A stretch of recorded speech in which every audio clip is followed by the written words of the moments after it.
این سوال 48مین سوال کنکور رشته ریاضی تو اردیبهشت ماه سال 1403 هست. ما این سوال رو به دو روش میخوایم حل کنیم. یه روش مفصل، حالا بگیم که خیلی هم مفصل نیست، و یه روش تستی. روش تستی رو آخر ویدیو میگم بهتون. بسم الله الرحمن الرحیم. سلام، خیلی خوش اومدید به کانال یوتیوبی کوانتوم باز. تو این ویدیو میخوایم این سوال کنکوری رو با هم حل کنیم. یه سوال که مربوط به فصل دینامیک از فیزیک 12 هست. سوال میگه جسمی از نخی آویزان هست. اون رو رسم میکنم به این شکل که از یک نخ آویزان هست و با شتاب رو به پایین مساوی 8 ژ در راستای قائم حرکت میکنه. یعنی شتابش مساوی 8 ژ هست و به سمت پایین حرکت میکنه. چون شتاب داره میتونیم بگیم این جسم یک حرکت تند شونده داره. بعد سوال میگه بزرگی نیروی کشش نخ چند برابر وزن جسمه. خب ببینید نیروی کشش نخ اینه به سمت بالا، درست؟ و وزن جسم هم به سمت پایین هست و مقدارش mg هست. حالا ما میایم برآیند نیروهایی که به این جسم وارد میشه رو محاسبه میکنیم. خب نیروهایی که در راستای حرکت هستند با علامت مثبت و اون نیروهایی که در خلاف جهت حرکت هستند با علامت منفی نشون میدیم. پس اینجا mg میشه علامت مثبت، درست؟ منهای t. خب طبق قانون دوم نیوتن برآیند نیروها باید مساوی ma باشه. الان ما از اینجا میتونیم مقدار بزرگی نیروی کشش نخ رو به دست بیاریم. میایم t رو به سمت راست رابطه انتقال میدیم، ma رو هم به سمت چپ انتقال میدیم. در این صورت t مساوی میشه با mg منهای ma.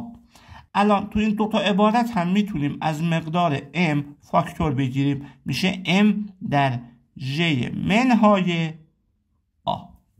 خب ببینید سوال به ما گفته بزرگی نیروی کشش نخ چند برابر وزن جسمه. یعنی سوال اینو از ما میخواد، نسبت t به روی mg.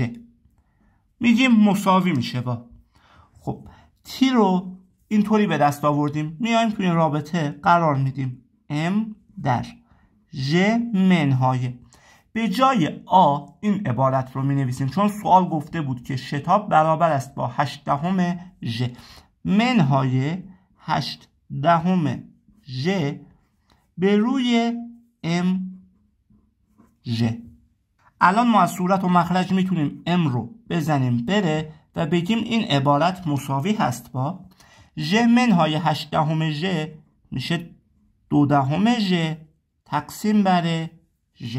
حالا اینجا هم از صورت و مخرج باز میتونیم ژ رو بزنیم بره و عبارت مساوی میشه با 2 یا همون 1/5 و 1/5 میشه نسبت t به mg، همون چیزی که سوال از ما خواسته بود و میگیم گزینه 4 درسته. اما این سوال و سوالهای مشابه این یه روش تستی هم دارند. به این صورت ببینید ما الان 2 تا نیرو به این جسم وارد میشه و جسم به سمت پایین داره حرکت میکنه، درست؟ پس ما اینو با قاطعیت میتونیم بگیم mg بزرگتر از t هست. یعنی نسبت t به روی mg نمیتونه بزرگتر از 1 باشه، قطعاً باید کوچکتر از 1 باشه. پس با این حساب گزینه های 1 و 2 حذف میشن، چون این نسبت اگه بزرگتر از 1 بود جسم به سمت بالا حرکت میکرد نه به سمت پایین. خب الان به این نکته دقت بکنیم، اگه t نبود شتاب جسم چقدر میشد؟ میشد ژ دیگه، با شتاب ژ به سمت پایین حرکت میکرد.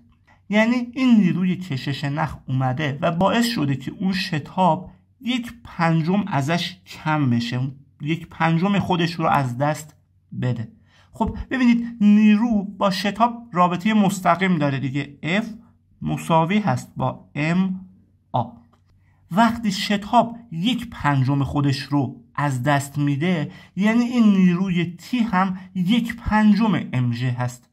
با این دیدگاه، با این نگرش، اصلا بدون اینکه نیاز باشه یه سطر عبارت بنویسیم، میتونستیم بگیم گزینه 4 درسته. الان شما فرض کنید این آ مثلا مساوی نیم ژ بود. خب در این صورت نسبت تی به روی ام ژ میشد 1/2.